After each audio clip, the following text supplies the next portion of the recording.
All right, we're on day 4, impact snap training. Hopefully by now you're really seeing and feeling some different positions. We know that the higher the handicapper, if you're a 15 or 20 or 30 handicapper, then you deviate quite a bit when you video yourself.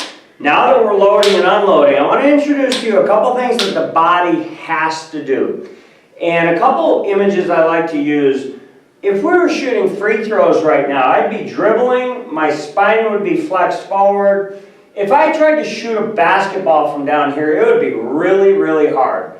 Well, in basketball, your spine goes into extension. That gives your arm much more range of motion.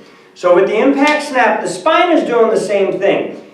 If I'm a good student and I keep my head down because someone once told me that, what happens is the spine stays flexed forward, or your rib cage stays facing downward. We just saw in basketball you wouldn't shoot a ball with your rib cage down.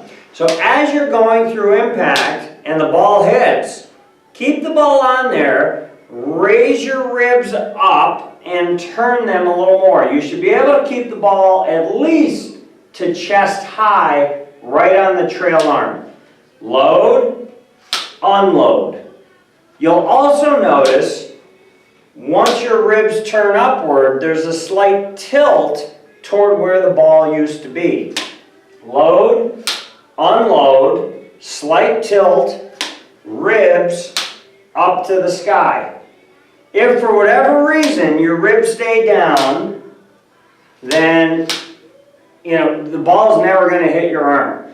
And that would be a poor golfer right there. So we load it, we unload it, try and get your ribs up.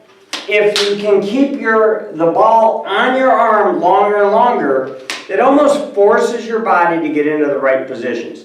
If I keep my spine bent forward, I can really only get to about right here before my arms want to start collapsing. Take your rib cage, point it up, point it down, point it up, and now that ball will stay on there because of how your spine and your body are moving. We're going to have more on this on another video on kind of tuning the body, how it has to move so that you can release the club professionally.